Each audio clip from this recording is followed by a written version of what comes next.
गजाननं भूतगणादिसेवितं कपित्थजम्बूफलचारुभक्षणम् उमासुतं शोकविनाशकारकं नमामि विघ्नेश्वरपादपङ्कजम्। मनोजवं मारुततुल्यवेगं जितेन्द्रियं बुद्धिमतां वरिष्ठं वातात्मजं वानरयूथमुख्यं श्रीरामदूतं शरणं प्रपद्ये।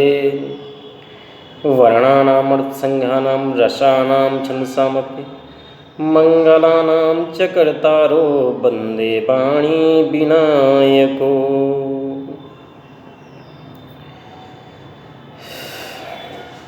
सिय राम मैं सब जग जानी, करो प्रणाम जोरी जुग पानी। सभी मानस प्रेमियों को सीताराम स्वरूप में प्रणाम स्वीकार हो। जैसा कि मानस चर्चा के क्रम में हम लोगों ने शिव विवाह की पिछले वीडियो में चर्चा की थी। शिव जी का विवाह होकर के भोले बाबा कैलाश पर्वत पे पहुंच गए हैं। कैलाश पर्वत पे निवास करने लगे हैं, रहने लगे हैं माता पार्वती के साथ। अब कैलाश पर्वत पर जब भोले बाबा कैलाश पर्वत और माता पार्वती के साथ रह रहे हैं तो समय बीतने के साथ एक दिन बड़ा ही सुंदर दृश्य था। भोले बाबा बट वृक्ष की छाया में बैठे हुए हैं। परम रम्य सुंदर कैलाशो सदा जहाँ शिव उमा निवासु। परम रम्य गिरिवर कैलाशो सदा जहाँ शिव उमा निवासो। बट वृक्ष की छाया में भोले बाबा को देखकर माता पार्वती उनसे पूछती हैं। मन में माता पार्वती जी के प्रश्न उठता है कि आज भोले बाबा से अपने मन की बात कही जाए। माता पार्वती के मन में राम कथा सुनने का विचार चल रहा है, लेकिन वो सही समय का इंतज़ार कर रही थी और आज उन्हें सही समय लग रहा है कि भोले बाबा आज बहुत ही सुंदर दिख रहे हैं। जटाओं में गंगा जी विद्यमान हैं, सर पे द्वितीया का चंद्रमा विद्यमान है। भोले बाबा बहुत ही सुशोभित हो रहे हैं। माता पार्वती ने भोले बाबा की तरफ देखा। तुलसी बाबा संकेत करते हैं, बैठे सोह काम रिपु जैसे, धरे शरीर शांत रसु जैसे। जैसे आज कामदेव का स्वरूप ही भोले बाबा के ऊपर विराजमान हो गया है। कितने सुंदर भोले बाबा दिख रहे हैं। ऐसा दृश्य देख कर के पार्वती माता जी के मन में प्रश्न आ रहा है कि आज हम भोले बाबा से राम कथा के विषय में चर्चा करें। जिस कथा को हमने सती रूप में नहीं सुन पाया था, क्योंकि हम सती रूप में दक्ष की कन्या होने के कारण इतनी मन में चतुरता थी कि चतुरता होने के कारण हमने कथा नहीं सुन पाई। लेकिन अब जो हमें जन्म मिला है शैलपुत्री का, शैलजा का, राजा हिमांचल के यहाँ, इसमें हमारा विश्वास परमात्मा के प्रति अडिग है। हमें उनके ऊपर पूरा भरोसा है। ऐसा मन में सोच करके वो भोले बाबा से कहती हैं, कथा जो सकल लोक हितकारी, सोई पूछन जहाँ शैल कुमारी। जो कथा इस संसार के लिए लोक हितकारी है। तुलसी बाबा संकेत करते हैं, कहते हैं कि ये ऐसी कथा है, ये मनुष्य ही नहीं, यहाँ तक कि भोले बाबा ने अगस्त ऋषि के आश्रम में जाकर कथा सुनी। याज्ञवल्क्य ने भरद्वाज जी को कथा सुनाई। माता पार्वती जी भोले बाबा से भी कथा सुनना चाहती हैं। ये तो कथा अमृत की कथा है। इसमें अगर हमें एक भी मंत्र, एक भी चौपाई हमारे मन मस्तिष्क में कहीं बैठ जाती है तो हमें कल्याण की तरफ ले जाएगी। लेकिन ऐसे इस महान ग्रंथ को हम लोगों के पास न पढ़ने का समय है, न सुनने का समय है। इतना हम लोग अपने जीवन में व्यस्त हैं इस समय। लेकिन उस परमात्मा के लिए, जीवन जीने की शैली के लिए, जीवन जीने की कला सीखने के लिए हमें इस मानस का अध्ययन करना होगा। जो भी साधारण व्यक्ति, कोई भी जो इस मानस का अध्ययन करता है, मानस पढ़ता है, उसकी सभी मनोकामनाएं पूरी होती हैं, सभी संकट टलते हैं। क्योंकि परमात्मा कभी भी किसी व्यक्ति को संकट में देखना नहीं चाहते हैं। जब आप परमात्मा को याद करेंगे तो वो आपकी मदद किसी न किसी स्वरूप में जरूर करेंगे। एक ऐसा ग्रंथ है, ये सभी को कल्याण की तरफ ले जाता है। इसीलिए ये लोक कल्याण के हित की जो कथा है वो माता पार्वती भोले बाबा से पूछ रही हैं और भोले बाबा से कह रही हैं, प्रभु समर्थ सर्वज्ञ शिव सकल कला गुण धाम, जोग ज्ञान वैराग्य निध प्रणत कल्प तरुनाम। ऐसी कल्प वृक्ष की तरह सभी मनोकामनाओं को पूरी करने वाली कथा है। ये हमारी सभी मनोकामनाएं पूरी कर सकती है। इसीलिए माता पार्वती ये कथा भोले बाबा से सुनने की इच्छा कर रही हैं। कह रही हैं, प्रभु हमें राम कथा सुनाइए। क्या राम कथा में जो दशरथ नंदन राम है वही परम ब्रह्म राम है, या जो परम ब्रह्म राम है वही दशरथ नंदन राम है?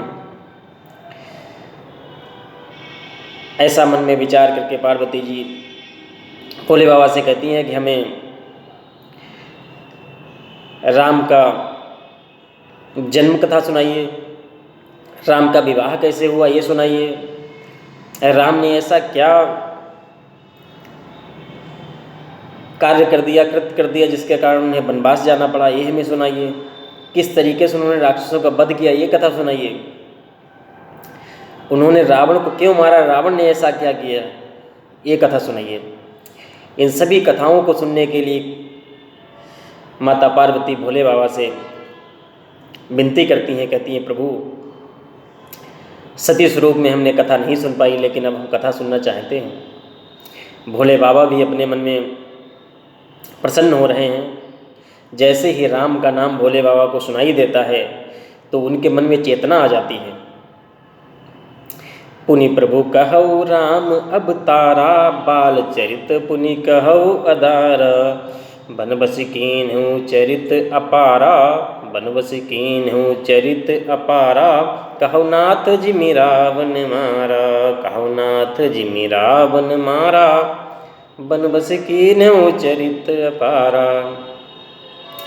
किस तरीके से वन में उन्होंने अपने चरित्र किए हैं, तो ये सब कथा हमें सुनाइए। माता पार्वती भोले बाबा से कहती हैं, हरहि राम चरित सब आए, प्रेम पुलक लोचन जल छाए। जैसे ही भोले बाबा ने राम का नाम सुना, भोले बाबा की आंखों में आंसू प्रेम के छलछलाने लगे और मन में पूरी राम कथा याद आ गई जो अगस्त ऋषि के आश्रम में भोले बाबा ने कथा सुनी थी। और भोले बाबा कुछ समय के लिए तपस्या में लीन हुए। कुछ समय के लिए तपस्या में लीन होने का मतलब भोले बाबा ने मौन रख लिया। भोले बाबा कुछ समय तक बोले नहीं। इससे ये भी संकेत किया जा रहा है कि जब भी हम राम कथा का गायन करें, राम कथा को सुने, उससे पहले हमें कम से कम 2 घड़ी भगवान का ध्यान करना चाहिए। तो भोले बाबा मन ही मन अपने आराध्य राम को ध्यान कर रहे हैं कि प्रभु हम आपकी राम कथा का गायन पार्वती जी के सामने करने जा रहे हैं। प्रभु हमसे कोई गलती ना हो, अगर गलती हो जाए तो आप हमें क्षमा करना। जैसा भी चरित्र हमारे मन में आपका आ रहा है वो कथा हम पार्वती जी को सुनाने जा रहे हैं। पूछे से रघुपति कथा प्रसंगा, सकल लोक जग पावनी गंगा। भोले बाबा कह रहे हैं जो तुमने कथा का प्रसंग पूछा है हमसे, वो इस सकल लोक जग पावनी गंगा, ऐसी गंगा है, ये मानस ऐसी गंगा है, इस गंगा के अंदर जो भी नहाएगा उसका उद्धार हो जाएगा। ये मानस रूपी गंगा, ये मानस रूपी गंगा हर जगह इस समय बह रही है, लेकिन हम लोग उस मानस रूपी गंगा में डुबकी नहीं लगा पा रहे हैं, स्नान नहीं कर पा रहे हैं। जैसा कि कहा गया है, सकल पदार्थ हैं जग माही, कर्महीन नर पावत नाही। तो ये रसधार लगातार बह रही है, ये गंगा लगातार बह रही है। वक्ताओं के मुख से, अपने कानों से हम श्रवण कर रहे हैं कथा, लेकिन हम उसे अपने अंतःकरण में बिल्कुल नहीं उतार रहे हैं। अगर कहीं भी हम उसे सुनकर को कथा को अपने अंतःकरण में, अपने मन मस्तिष्क में उसे बसा लें, तो हमें एक कथा भगवान की तरफ ले जाती है, यानी कल्याण की तरफ ले जाती है। प्रभु का ऐसा चरित्र है। इस राम कथा में प्रभु के चरित्र को दिखाया गया है कि अगर मनुष्य के रूप में हमने जन्म लिया है तो हमें अपने किस तरीके से पिता के साथ कैसा व्यवहार करना है, पुत्र के साथ कैसा व्यवहार करना है, भाई के साथ कैसा व्यवहार करना है, ये सब बातें हमें ये कथा सिखाती है। भोले बाबा यही बात पार्वती जी से कह रहे हैं कि ये कथा ऐसी कथा है जिस कथा में संसार का सार है। ये संसार का सार है कथा। इस सार को जिस व्यक्ति ने समझ लिया वो मझधार से पार है। ये ऐसा सार है, जिसने इस सार को समझा वो मझधार से पार है, लेकिन इस सार को समझना ही कोई नहीं चाहता है। समझने का तब प्रयास करते हो समय चूक पुनि का पछताने। जब समय चूक जाता है, सोचते हो कि अगर हमने राम कथा सुनी होती, प्रभु का चरित्र सुना होता, प्रभु के बारे में सुना होता, तो आज हमें ये कष्ट नहीं होते। इन कष्टों का कहीं ना कहीं निवारण हो जाता। दुख में सुमिरन सब करें, सुख में करें न कोई, और जो सुख में सुमिरन करे दुख काहे को होए। यदि परमात्मा का ध्यान हम अपने सुख के समय में भी करते रहें तो परमात्मा कभी भी हमें दुख की तरफ नहीं ले जाते हैं। हम सब प्रभु की संतान हैं। आप देखते हैं कभी कोई पिता अपनी संतान को कष्ट पहुंचाना चाहेगा?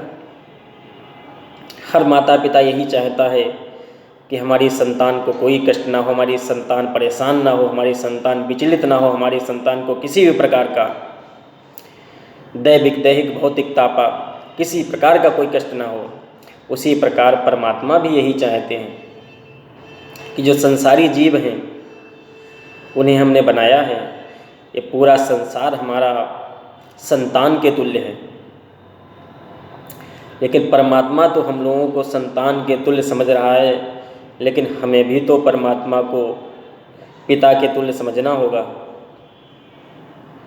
जब तक हम परमात्मा को पिता के तुल्य नहीं समझेंगे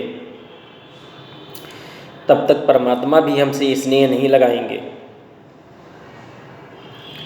लेकिन प्रभु का हृदय इतना कोमल है, वो हम चाहे कितने भी कुकृत कर देते हैं तब भी परमात्मा हमें क्षमा कर देता है। यहाँ तक कि अपने जीवन में अगर हम एक बार भी राम नाम बोल देते हैं, उस राम नाम का भी हमें फल मिलता है। अगर हम एक बार राम नाम बोलेंगे तो सबसे पहले जब हमारे पाप पुण्य का लेखा जोखा जोड़ा जाएगा तो उसमें हमारे एक बार राम बोलने का सबसे पहले हमें पुण्य दिया जाएगा।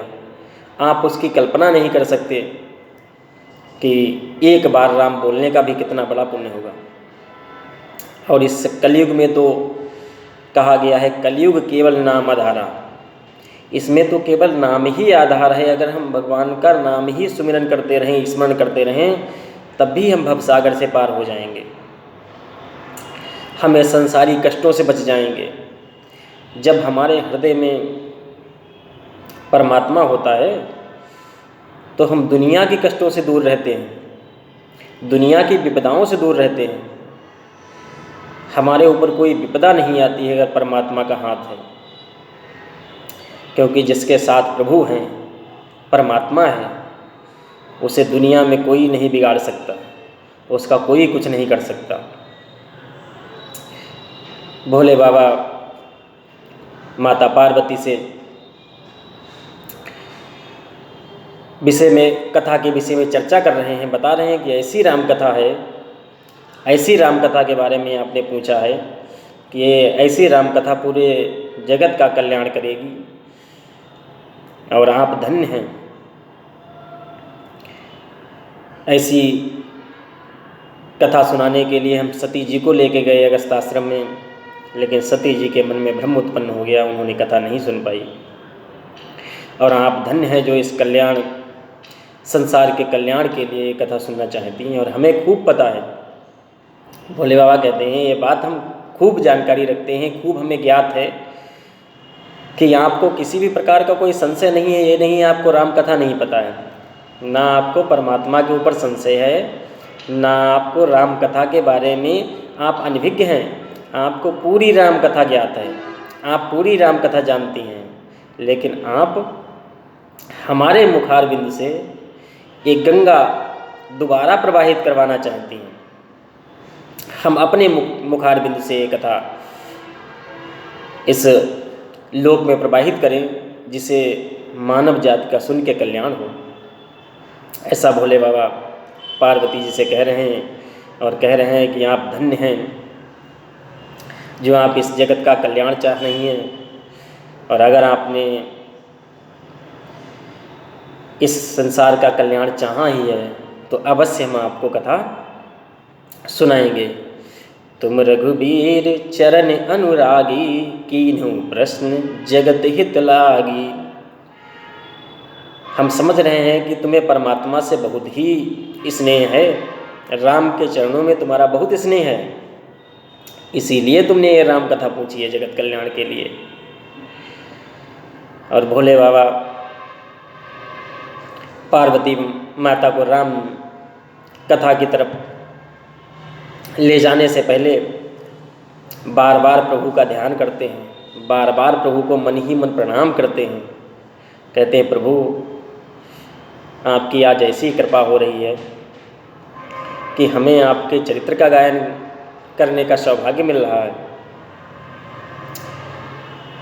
धन्य है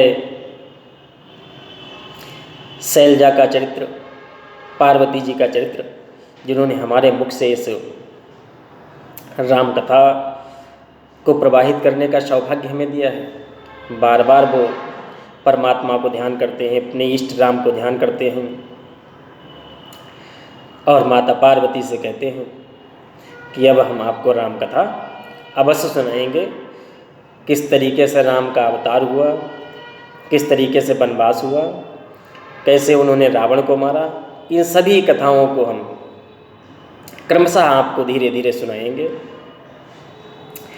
और भोले बाबा ने माता पार्वती जी से कहा कि आइए हमारे सन्निकट बैठ जाइए, और सन्निकट बैठने के बाद हम आपको ये कथा, राम कथा सुनाएंगे। अभी तक हम लोगों ने माता पार्वती और भोले बाबा के विषय में चर्चा की। माता पार्वती ने भोले बाबा से प्रश्न किया है कथा सुनने के लिए। अगले वीडियो में हम लोग कथा सुनेंगे कि भोले बाबा ने ये मनोहर कथा, अमर कथा माता पार्वती को कैसे और कितनी मनमोहक कथा ये सुनाई है, जो जगत का कल्याण करने के लिए है। ऐसी कल्याणकारी कथा हम लोग भी अपने जीवन में उतारें और अपने इस मानव जीवन का कल्याण करें, इस मानव जीवन को इन पापों से मुक्त करें। ये संसार जो है, इस संसार में जो भी व्यक्ति आया है वो कुछ ना कुछ गलत कर्म करके ही जाएगा। तो अगर हमारे किसी पाप के कारण गलत कर्म हो गया है तो हम परमात्मा को याद करें, राम कथा सुने, जिससे हमारा उद्धार भी हो जाए।